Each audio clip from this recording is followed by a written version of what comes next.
বঢ়িয়া আছোঁ দীপাংকৰে ভাল বনাই কেতিয়াবা খাব আহিব আপোনালোকে এই ভাল ইয়াৰ আগত এপিচ খাইছোঁ নহয় মই ভাল হৈছে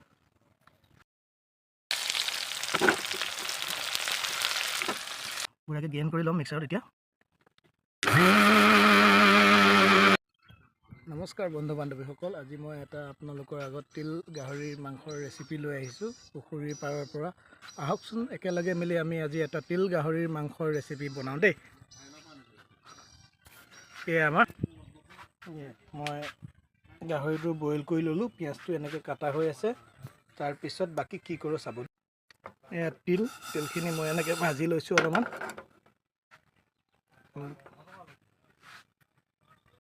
এয়া মোৰ ভাজা তিলবোৰ মিক্সাৰ গ্ৰাইণ্ডাৰত এনেকৈ দি লৈছোঁ পুৰাকৈ গ্ৰাইণ্ড কৰি ল'ম মিক্সাৰত এতিয়া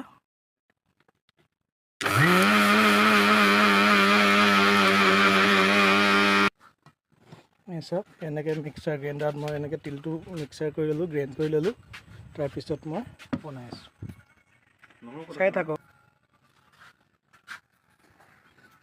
তেল গৰম হৈ গৈছে কাটা পিঁয়াজবোৰ দিম মই পুখুৰীৰ পাৰৰ মেহফিলটো চাওক ইয়াত এনেকুৱা ওচৰতে এখন বিল আছে ইয়াত তেনেকৈ পাৰ্টি হৈ থাকে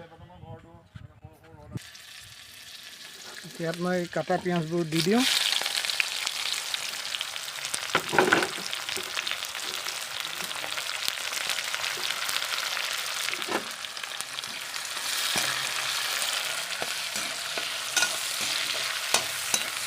তেলটো অলপ কমাই দিছোঁ যিহেতুকে গাহৰি তেল মাংস হয় তেলত বহুত তেল ওলায় সেইকাৰণে অকণমান তেলটো কমাই দিছোঁ পিঁয়াজটো এতিয়া ধুনীয়াকৈ ভাজিম অলপ টাইম তাৰপিছত কৰি আছোঁ আপোনালোকে চাই থাকক দেই অলপ হৈছে পিঁয়াজটো ইয়াতে আমি অকণমান হালধি পাউডাৰ দি দিছোঁ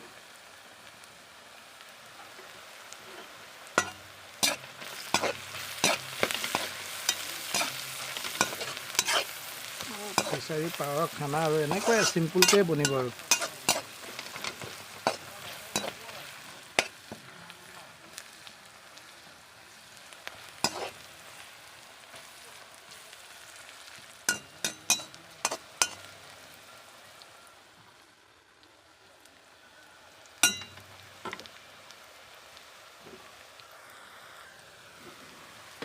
ইয়াতে মই সৰু সৰুকৈ কাটি থোৱা আলু কেইপিচমান দিছোঁ আপোনালোকে দিলেও দিব পাৰে নিদিলেও একো কথা নাই মই আলু খাই ভাল পাওঁ সেইকাৰণে মই 2 পিচমান আলু কাটি দি দিছোঁ 1 পিচমান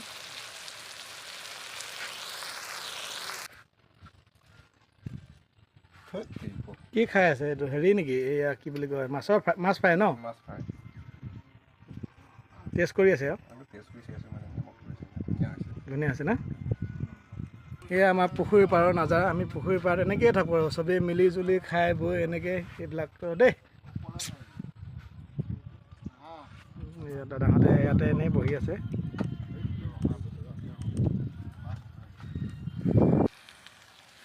এয়া কাটি থোৱা অকণমান বিলাহী দি দিছোঁ মই এনেকৈ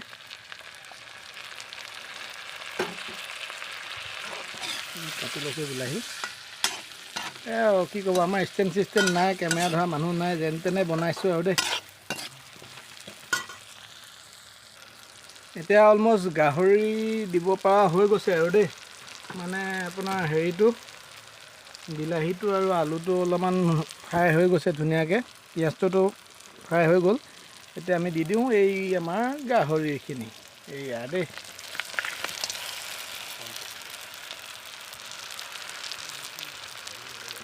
আসাম ট্ৰেক্টৰ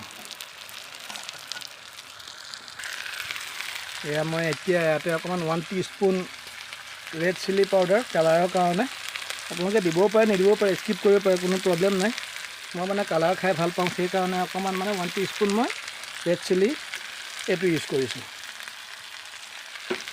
আৰু জিৰাটো নাই পিছা জিৰা সেইকাৰণে আমি এইটো জিৰা ইউজ কৰিম জিৰা পেকেট এয়া আদা নহৰু পেষ্ট দেই আমাৰ তাত গোটা আদা গোটা নহৰু নাই সেইবাবে ইয়াকে ইউজ কৰিছোঁ আৰু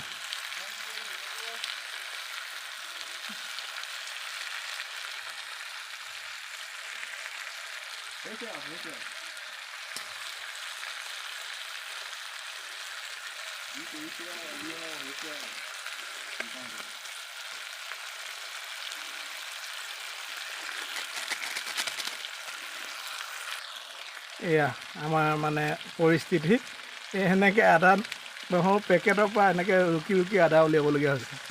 ছাগলী চাউল চেলাডৰ চেলাইহে উলিয়াবলৈ। এতিয়া আমি ইয়াতে দিম অকণমান আদা নহৰু আকৌ পেষ্ট মিক্সিত পেষ্ট বনাই লৈছোঁ এয়া, আৰু কেঁচা জলকীয়া জ্বলাটোৰ কাৰণে বঢ়িয়া। এয়া হৈ গৈছে। এতিয়া মই দিম আপোনাৰ মানে পেষ্ট কৰি থোৱা বিলাহী।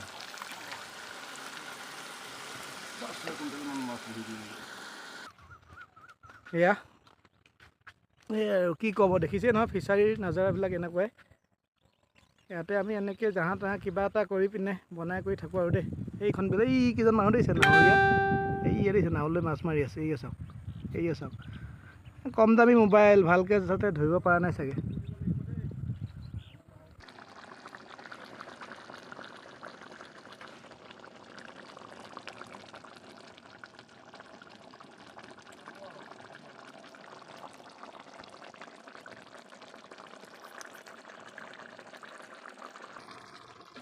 এতিয়া মই দিম ইয়াতে মই ভাজি পিনে চফ কৰি থোৱা তিলখিনি দেই।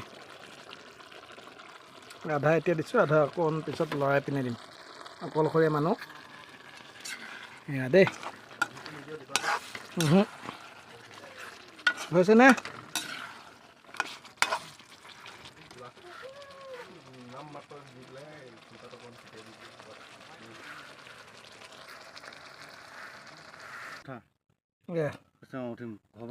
দাদা টেষ্ট কৰকচোন, মজা, ফিডবেকটো। বঢ়িয়া আছোঁ। দীপাংকৰে ভাল বনায়, কেতিয়াবা খাব আহিব আপোনালোকে।